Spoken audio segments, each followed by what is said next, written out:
Hi guys, હું તમને ફરી બતાવીશું મરચાં. આ મરચાં ટપક પદ્ધતિ દ્વારા કરવામાં આવે છે. આ મરચાં ખૂબ જ ઊંચા વધ્યા છે અને મરચાંનો પણ લેવાતા નથી, એટલે કે ફોનમાં પણ સમાતા નથી વિડીયો દ્વારા. છતાં પણ હું વિડીયો ઉતારી રહ્યો છું.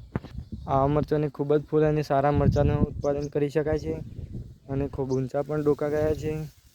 મરચાં પણ ચાલુ થયા છે. ના ઉપરથી ઉપરની ટપક પદ્ધતિની પ્લેટ એટલે કે મેણિયું ઉખાડી દીધું છે. તેથી આ મરચાં સારા થઈ ગયા છે. આ મરચું તો એવડું મોટું થયું છે કે તેને વરસાદના કારણે નીચે પડી ગયું છે.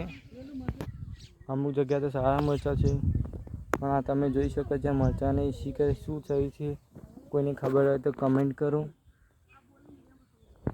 મરચાંને વધારે વરસાદના કારણે તેને વધારે મરચાં બેસતા નથી. આ વધારે વરસાદના કારણે ડોકાને બગાડ થયો છે અને મરચાંની વચ્ચે ગલગોટો પણ આપવામાં આવ્યો છે. આ મરચાંને ઊભા રાખવા માટે આવી ટેકનિક અપનાવી છે. જેને આ ટેકનિક ખબર હોય તે લાઈક કરે, કોમેન્ટ કરે.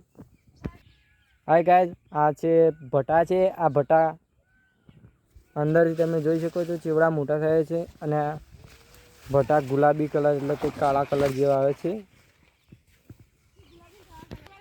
અને આ ભટા તો ખૂબ જ ઊંચા વધ્યા છે અને સારી ખેતી થઈ શકે છે ભટાની હાલ કોઈ રોગ પણ નથી. ઉત્પાદન સારું વધ્યું છે એવું લાગે છે. બાજુમાં જુદી જુદી ડેટી અને ભટા વાવવામાં આવે છે.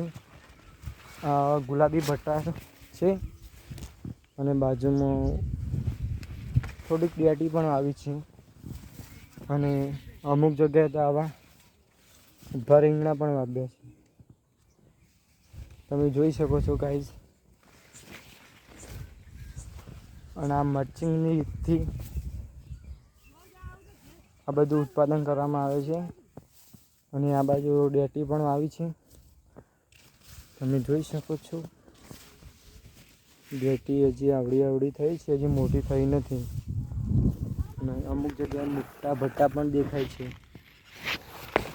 અને જેને અમારો વિડીયો સારો લાગે તે લાઈક કરે અને કોમેન્ટ કરે અને ચેનલ તો જરૂર સબસ્ક્રાઈબ કરે.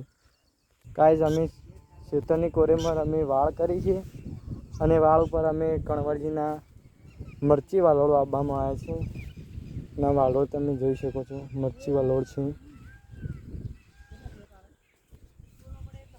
અને મરચી વાલોળ તો ખૂબ જ ઊંચા વધાય છે અને સારા ફૂલ પણ આવે છે અને મરચી વાલોળ પણ આવે છે.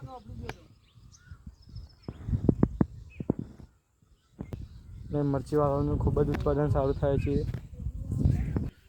અને બાજુમાં કણવરજીની ચોળી વાવવામાં આવી છે, જેને 2 ઉતાર પટી ગયા અને ત્રીજો ઉતાર આવી ગયો છે. ઉત્પાદન સારું થયું છે આ વર્ષે અને કન્વરજીના રીતથી અમે ચોળી વાવી છીએ, એટલે કે મર્ચિંગમાં વાવી છે.